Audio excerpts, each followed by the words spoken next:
Hello guys, I am Hitesh Tripathi and this is a tutorial video for Add Code a Beginner Contest 220 Problem D FG operations. Okay, so अच्छा problem है, score 400 and firstly I will read the problem, then we will discuss the approach and then afterwards we will see the code for this problem. Okay, we have a sequence of n integers between 0 to n inclusive, that is a obviously from a1 to an arranged from left to right in this order. Until the length of the sequence becomes 1, we will write repeatedly do the following operations f or g. There are two types of operations, f and g. Operation f deletes the leftmost two values, let us call them x and y, and then insert x plus y modulo 10 to the left end. Fine. Operation g is delete the leftmost two values and then insert x cross y modulo 10 to the left end. Okay, and we already know that a modulo b is the remainder when a is divided by b. Now we have to print for k is equals to from 0 to 9. Answer the following question. Among 2 raise n minus 1 possible ways in which we do the operation, this I will explain you why this is 2 raise n minus 1 possible ways.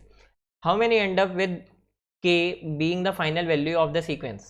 Okay so हमें exactly ये बताना है कि जब हम सारे operations कर लें, जितने भी पॉसिबल ऑपरेशंस हैं, ठीक है, हमारे पास टोटल स्ट्रिंग कितनी है, उसकी लेंथ है n, और यू कैन से जो हमारी टोटल लेंथ ऑफ एरे है वो है n, तो हम ये ऑपरेशन कितनी टाइम कर सकते हैं, n टाइम्स. ओके, जब तक हमारी लेंथ क्योंकि 1 नहीं बन जाती हमें तब तक करने, and sorry n minus 1 times हम ये ऑपरेशन कर सकते हैं. ठीक है, उसके बाद जो हमारी एरे की लेंथ है वो 1 बन जाएगी. एंड हर ऑपरेशन में हमारे पास चॉइसेस कितनी है, 2 चॉइसेस. दैट इज फर्स्ट हम ऑपरेशन f कर सकते हैं, सेकंड हम ऑपरेशन g कर सकते हैं. That's why 2 raise n minus 1 possible ways. And उसके बाद हमें क्या मिलेगा, वो जो 1 सिंगल कैरेक्टर मिलेगा वो क्या होगा, या तो 0 या तो 1 अप टू 9, वो कोई भी लेटर हो सकता है, 0 to 9 कोई भी लेटर. ठीक है, तो हमें नंबर ऑफ पॉसिबल वेज बतानी है कि वो 0 कितनी नंबर ऑफ पॉसिबल वेज में वो 0 होगा, कितनी नंबर ऑफ पॉसिबल वेज की वो 1 हो जाए, अप टू 9 तक सारी की सारी पॉसिबल वेज बतानी है. ठीक है, okay. Constraints 2 raise n raise n 10 raise 5 तक है. ठीक है, तो हम n स्क्वायर अप्रोच नहीं बता सकते, एंड ai की वैल्यू 0 to 9 है, that is already given in the question. फिर हमारे पास जैसे कि एक टेस्ट केस था, दैट इज 3 एरे की लेंथ 276. फिर ये हमें टोटल 10 वैल्यूज गिवन है, दैट इज 0 to 9 सारी k की पॉसिबल वेज. ठीक है, अब क्वेश्चन देखते हैं एग्जैक्टली क्या कह रहा है. Suppose I have a array 1 2 3 5 7 4 3 2, ये कोई n लेंथ की एरे. ठीक है, अब मैं बोल रहा हूँ कि मैं फर्स्ट ऑपरेशन करने वाला हूँ. फर्स्ट ऑपरेशन में मैं क्या कर सकता हूँ, इन दोनों नंबर्स को लेके अगर ऑपरेशन f कर रहा हूँ तो मैं क्या कर सकता हूँ, 2 + 1 3 और 3 मॉडलो 10 दैट विल बी 3. मैं इन दोनों नंबर्स को यहाँ से हटा दूँ और यहाँ पे 3 इंसर्ट कर दूँ. ठीक है, सेकेंड ऑपरेशन g है मेरे पास कि मैं 2 × 1 मॉडलो 10, 3 की जगह यहाँ पे 2 इंसर्ट कर दूँ. ठीक है, तो ये 2 ऑपरेशन मैं कर सकता हूँ. अब इन दोनों ऑपरेशन करने के बाद मेरे पास नंबर ऑफ वेज, ये सारे के सारे ऑपरेशंस मैं करूँगा. ठीक है, n minus 1 times, and eight the and बचेगा क्या, एक ऑपरेशन करने के बाद मेरी लेंथ देख रहे होगे तुम, n से क्या होगा, सिंपली n माइनस 1 बची. ओके, तो एक ऑपरेशन करने के बाद एक से लेंथ रिड्यूस हो गई, n माइनस 1 ऑपरेशन करने के बाद मेरी लेंथ क्या बचेगी, सिंपली 1. और वो 1 होगा क्या एग्जैक्टली, वो जो 1 कैरेक्टर बचेगा मैं उस हर कैरेक्टर में क्या कर रहा हूँ, मॉडलो 10 कर रहा हूँ. तो मॉडलो 10 करने के बाद ऑब्वियसली जो फाइनल वैल्यू आएगी वो फ्रॉम 0 to 9 आएगी. ठीक है, तो जो फाइनल कैरेक्टर बनेगा वो 0 to 9 के बीच में कोई बनेगा, और मुझे सारी नंबर ऑफ वेज बतानी है कि कितनी वेज वो 0 बन सकता है, कितनी वेज से वो 1, कितनी वेज से वो 9. ठीक है, फाइन. अब यहाँ से तुम कैसे अप्रोच बिल्डअप करोगे, पहली अप्रोच तो तुम्हारे दिमाग में आएगी कि रिकर्जन, सारी पॉसिबिलिटीज़ निकाल लेते हैं हम, सारी पॉसिबिलिटीज़. बट ऑब्वियसली अगर सारी पॉसिबिलिटीज़ निकालने जाओगे तो वो कितनी हो जाएंगी, 2 रेज n माइनस 1, है ना. उस रिकर्जन में हमें कुछ क्या करना पड़ेगा, उस रिकर्जन के लिए ही हम क्या सोचते हैं, डीपी, जिससे हमारी क्या हो जाए, कॉम्प्लेक्सिटी कम. ठीक है, सारी पॉसिबल वेज हमें ना निकालनी पड़े क्योंकि ओवरलैपिंग सब प्रॉब्लम और वो सब. ठीक है, तो अब डीपी अगर हम थिंक आउट कर रहे हैं तो डीपी की सबसे पहले हमें चीज़ क्या चाहिए, स्टेट्स। ठीक है, अगर हम top down DP, obviously pre requisite क्या है इसका, इस क्वेश्चन का प्रॉब्लम डी है। ठीक है, तो आपको simple normal top down DP लिखनी आनी चाहिए। ठीक है, तो हम क्या स्टेट्स सोचने वाले हैं कि हमें पॉसिबल स्टेट्स जो जो हमें चाहिए। ठीक है, तो हम अगर पहले 2D DP अगर हम लें तो 2D DP के लिए भी हम n² की 2D DP नहीं बना सकते। ठीक है, ये एक चीज़ ये होगा यहाँ पे। अब दूसरी चीज़ स्टेट्स सोचते हैं, अगर हम क्या करें, हमें एग्जैक्टली चाहिए क्या, टोटल n लेंथ के लिए आंसर चाहिए। ठीक है, अगर हम बोलें कि हम आई लेंथ तक का आंसर, ठीक है, डीपी ऑफ आई में स्टोर करने वाले हैं, तो डीपी ऑफ एन में कुछ हमारे पास क्या मिलेगा, हमें टोटल एन लेंथ का आंसर चाहिए, तो डीपी ऑफ एन में हमें एन लेंथ का आंसर मिल जाएगा। फिर डीपी ऑफ एन में तो हमें एन लेंथ का आंसर मिल जाएगा, लेकिन टोटल पॉसिबल आंसर्स हमारे हो क्या कह सकते हैं। After solving this much sequence, हम इस सीक्वेंस में कुछ कुछ नंबर ऑफ कोई टाइप के ऑपरेशंस लगाएं हर एक लेंथ में। ठीक है, यहाँ पे आए हमने एफ ऑपरेशन लगाया, यहाँ पे आए हमने जी ऑपरेशन लगाया, हमें सारी पॉसिबिलिटीज़ निकालनी है एंड एट द एंड हमें नंबर ऑफ वेज बतानी है के बनाने की। ठीक है, तो टोटल पॉसिबल वेज हमें बतानी है टोटल के की, तो हमें टोटल डीपी ऑफ एन भी किसके लिए निकालना पड़ेगा, 0 1 2 3 4 अप टू 9। ओके, और you can think it out like this also कि सपोज तुम आई लेंथ की एरे तुमने सॉल्व कर ली। ठीक है, तुम एग्जैक्टली डीपी एरे में करते क्या हो, तुम एग्जैक्टली क्या करते हो, करंट स्टेट का आंसर स्टोर करते हो, करंट रनिंग स्टेट जो है उसका आंसर स्टोर करते हो। ठीक है, तुम सपोज यहाँ तक कि तुमने एरे में ऑपरेशंस लगा लिए हैं। ठीक है, यहाँ तक कि एरे पे तुम आ गए और ये इंडेक्स आई है, ये इंडेक्स आई था और तुमने यहाँ तक पे ऑपरेशन लगा लिए। यहाँ पे टोटल पॉसिबल वैल्यूज़ क्या हैं, सपोज इस इंडेक्स पे तुमने ये ऑपरेशन लगाया, फिर यहाँ से तुम्हारी एक वैल्यू बनी होगी, फिर तुमने इस पे ऑपरेशन लगाया, फिर यहाँ से तुम्हारी एक वैल्यू बनी होगी एक्स। सपोज मैं बोल रहा हूँ कि यहाँ पे जो अब वैल्यू है ith इंडेक्स पे वो x है। ठीक है, x की टोटल पॉसिबल वैल्यूज़ कितनी है, वो 0 से लेके 9 तक कुछ भी हो सकता है। ठीक है, क्योंकि हमने वैल्यू पे क्या किया, मॉडुलो 10, तो वो 0 से 9 तक कोई भी वैल्यू हो सकती है। तो मैं क्या बोलूँगा कि डीपी ऑफ आई के साथ मुझे एक चीज़ और चाहिए, 10 इंडेक्सेस और चाहिए, सच दैट मैं बोलूँ कि ये जो x की वैल्यू है आई लेंथ की एरे सॉल्व करने के बाद वो 0 है, तो डीपी ऑफ आई 0 हो जाएगी। फिर मैं बोलूँ डीपी ऑफ आई 1 में क्या स्टोर कर रहा हूँ मैं, कि मैंने आई लेंथ तक की एरे सॉल्व कर ली है और जो x की वैल्यू है वो क्या है, सिंपली 1 है। डीपी ऑफ आई 2 पे मैं क्या स्टोर करूँगा कि मैंने आई लेंथ की एरे सॉल्व कर ली है। ठीक है, मैंने यहाँ तक की एरे सॉल्व कर ली है और जो अब मेरा ये कैरेक्टर है ith इंडेक्स पे वो क्या है, 2 है। ठीक है, तो मुझे एग्जैक्टली अब यहाँ तक आई होप समझ में आ गया होगा और यहाँ से ये समझ में आया कि मुझे क्या चाहिए, डीपी ऑफ n+1 वो इंडेक्सिंग के लिए। ठीक है, और यहाँ पे साइज 10 होना चाहिए for every value from 0 to 9, 0 1 2 3 4 up to 9। वो सारी वैल्यूज़ भी मुझे स्टोर करनी पड़ेंगी हर लेंथ के लिए। In number of possible ways after solving I length of array and making my answer k, and k की वैल्यूज़ कौन कौन सी हो सकती हैं, 0 1 2 3 4 अप टू 9। ठीक है, तो मैंने ये डीपी ऑफ आई कैसे हमें डीपी एरे बनानी है वो यहाँ तक हमें पता चल गया, डीपी ऑफ n+1 एंड 10। अब हम कैसे कैसे अपडेट करने वाले हैं अपनी डीपी एरे को, कैसे कैसे अपडेट करने वाले हैं ये देखते हैं। ठीक है, ओके, तो सिंपल सी चीज़ अब यहाँ पे ये देखो, सबसे पहले इनिशियलाइजेशन देखते हैं अपनी डीपी एरे का। मैंने डीपी एरे बनाई n+1 की और 10 की। ठीक है, जहाँ पे मेरी current DP state DP of i and j क्या डिनोट करने वाला है कि मैंने आई लेंथ की एरे सॉल्व कर ली है और अब ith इंडेक्स पे मेरे पास कैरेक्टर क्या है, जे, और जे की वैल्यू कहाँ से कहाँ तक है, 0 to 9, कोई भी वैल्यू। ठीक है, तो ये डीपी ऑफ आई जे क्या स्टोर करेगा, number of veg after solving I length array and answer after solving I length array, और जो मेरा फाइनल इंडेक्स बच रहा है दैट इज सिंगल कैरेक्टर, और जे ith इंडेक्स पे जो कैरेक्टर है वो कितना है, जे, ठीक है, उसकी नंबर ऑफ वेज बताएगा। तो मेरा फाइनल आंसर किस में स्टोर हो जाएगा, डीपी ऑफ n+1 एंड जे पे। यहाँ पे जे की वैल्यू क्या है, 0 to 9, और मुझे ये सारी वैल्यूज प्रिंट करनी है।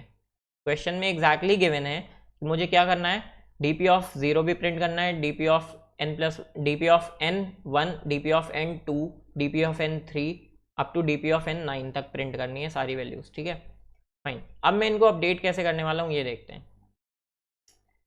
इनिशियलाइजेशन सोचते हैं।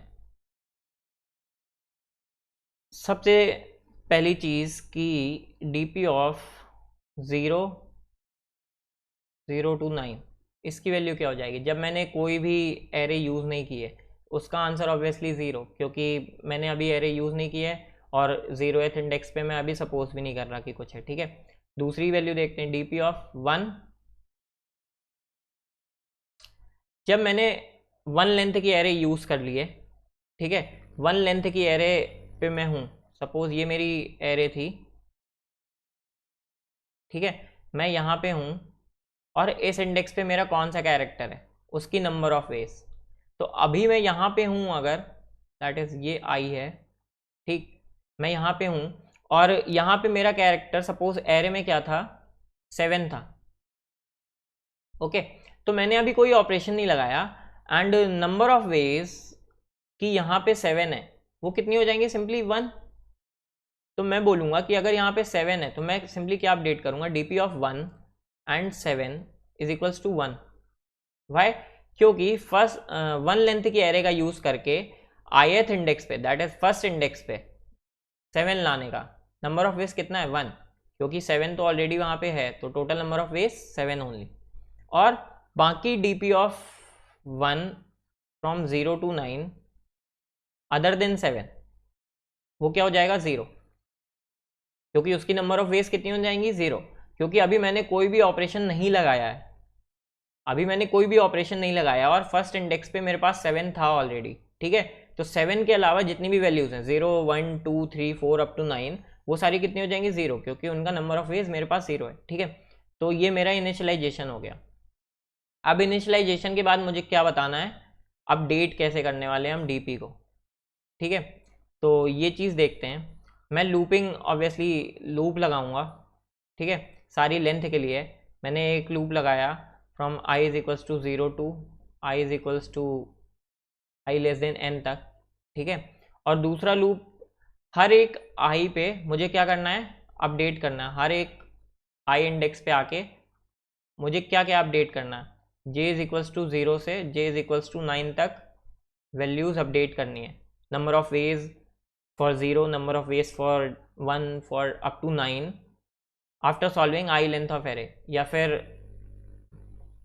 After coming at ith index during solvation, okay fine. तो डीपी ऑफ, सपोज मेरे पास आई लेंथ तक का आंसर था जो कि था DP of I J is equals to, मेरे पास ऑलरेडी था जो कि x था, ठीक है। अब मैं डीपी ऑफ i+1 और j कैसे अपडेट करने वाला हूँ ये देखते हैं। यहाँ पे मेरे पास दो पॉसिबिलिटीज़ हैं, ठीक है, कि मैं जो मेरी वैल्यू है जो j था पहले, ठीक है, j पे मैं क्या कर दूँ, j प्लस करेंट इंडेक्स जो मैं अभी एरे का यूज़ करने वाला हूँ वो क्या होगा, i+1। मैं इसको थोड़ा सा लेफ्ट में लिख लेता हूँ, यहाँ पे आई सपोज कि दिखाई नहीं दे रहा होगा, ठीक है, मैं यहाँ पे लिखता हूँ। मैं करेंट वैल्यू एरे की कौन सी यूज़ करने वाला हूँ, ai+1, ठीक है, फाइन। और आई लेंथ तक की एरे का यूज़ करके मेरे पास कौन सी वैल्यू थी, j थी, तो वो वैल्यू ऑब्वियसली ith इंडेक्स पे कौन सी वैल्यू थी, j थी, मैं ये सपोज कर रहा हूँ क्योंकि अभी मैं jth वैल्यू अपडेट करने वाला हूँ। तो इनिशियली मेरे पास ith इंडेक्स पे ये मेरी एरे थी, अगर ये इंडेक्स i था, यहाँ पे मेरे पास j था, उसकी नंबर ऑफ वेज मुझे ऑलरेडी पता है, ith इंडेक्स पे j वैल्यू, ठीक है, उसकी नंबर ऑफ वेज पता है। i+1th इंडेक्स पे जब मैं आऊँगा तो मेरे पास ai+1 मिलेगी, उसको मुझे किसके साथ ऐड करना है, जो ith इंडेक्स पे वैल्यू है, दैट इज जे, और उसका क्या करना है मॉड्यूलो 10, और यहाँ पे वैल्यू क्या आ जाएगी i+1, क्योंकि अब मैं कौन से इंडेक्स पे आ गया i+1 पे, ठीक है। तो अब i+1th इंडेक्स पे ये वैल्यू आ जाए, उसकी नंबर ऑफ वेज कितनी हो जाएंगी, simply dp of i+1 ai+1 plus j modulo 10, वो कितनी हो जाएगी, this dp of i and j।